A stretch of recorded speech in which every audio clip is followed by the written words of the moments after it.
The truck shortage myth has caused a big problem in the trucking industry. First off, wage suppression crying shortage to Congress, justifying increasing capacity via immigration, looser rules to keep wages low. If you're a new guy and you step out blindly and you haven't done your homework, you'll be out of the trucking business in a year.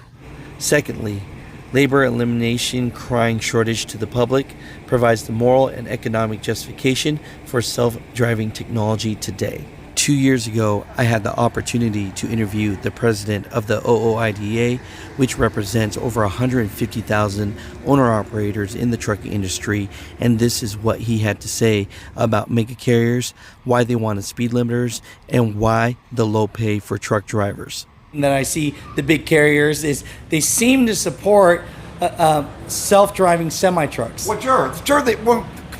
Of course they do. Listen, it's pretty clear they prefer not to pay drivers with an autonomous truck. Why does the ATA keep on saying we have a truck driver shortage? Come on now, what's going on with that, sir? Well, you know this is something that we've heard for over 30 years.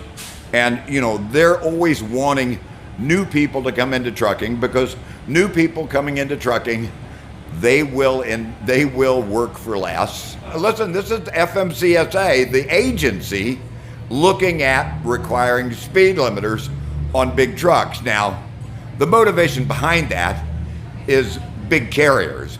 Big carriers want to limit the speeds of their competition. On August 31st of 2022, TuSimple's testing of its Level 4 autonomous truck is shown in a video. A test driver is seen reaching over to activate the truck's autonomous functions. Immediately, the truck jerks to the left, striking a median. In December of 2023, the company announced that it would be closing its U.S. business and moving back to China. Xiaodi Hao, the co-founder and former CEO of TuSimple, left the company and founded Bot Auto in 2023. Hao left TuSimple after a dispute with the board regarding the company's focus on rapid scaling and revenue growth at the expense of technological development. In July 2023, Hall started Bot Auto in Houston, Texas, aiming to build a more streamlined and profitable autonomous trucking company. The major problem that we have here is that Bot Auto, the founder, Xiaodi Hao, is getting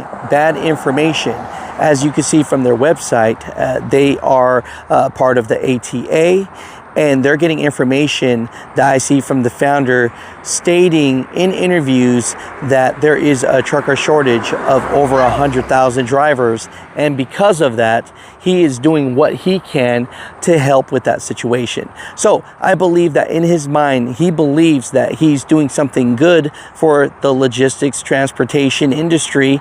But in reality, this statement is false because the ATA actually has come out recently and stated that no, there is no trucker shortage, but there is a lack of great paying drivers, a lack of professionalism, and because of bad information, that's why we have self-driving trucking companies today. And look, as you can see from his last company, technology takes time. I'm just stating that he did get bad information, and that's why investors are looking into this now.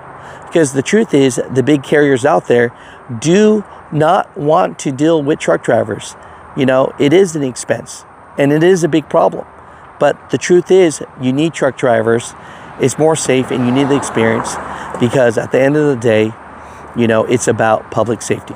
ATA is now in its 86th year as the largest voice of the trucking industry, serving 50 state associations and a vast array of members, including carriers and their several million drivers, technicians, and valued employees, truck and trailer manufacturers, shippers, suppliers, including technology innovators and software companies, public and private truck driving schools, employee health and wellness, law firms, as well as insurers, just to name a few.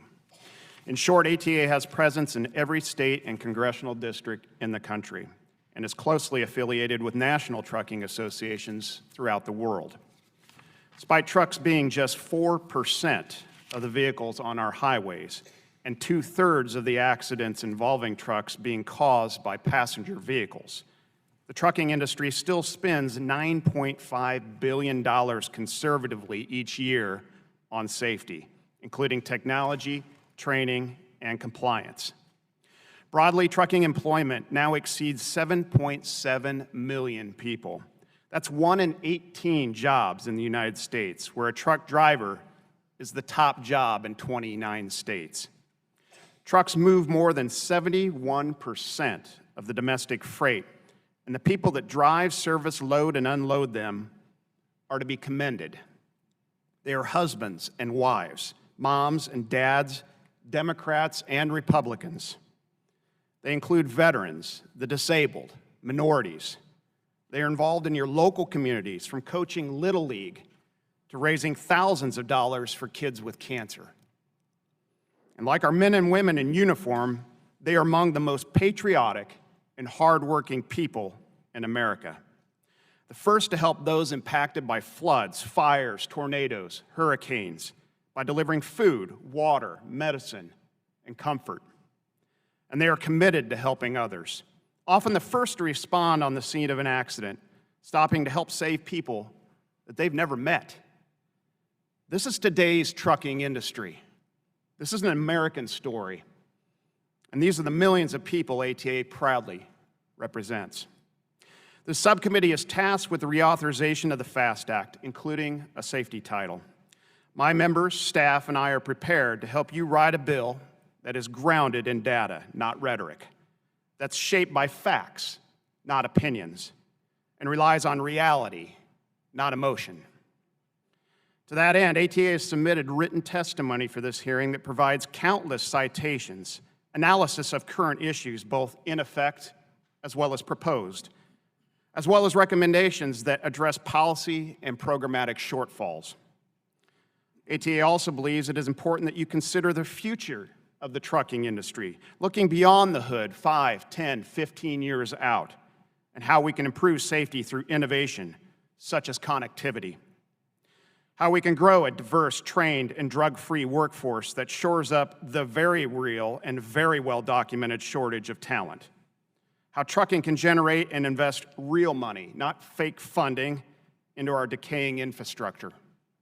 And how trucking can help you shape free and fair trade agreements that make the United States the strongest economy in the world. In closing, I want to personally underscore ATA's commitment to helping this subcommittee shape this legislation. You deserve testimony and answers that are squarely backed by data, not baseless rhetoric.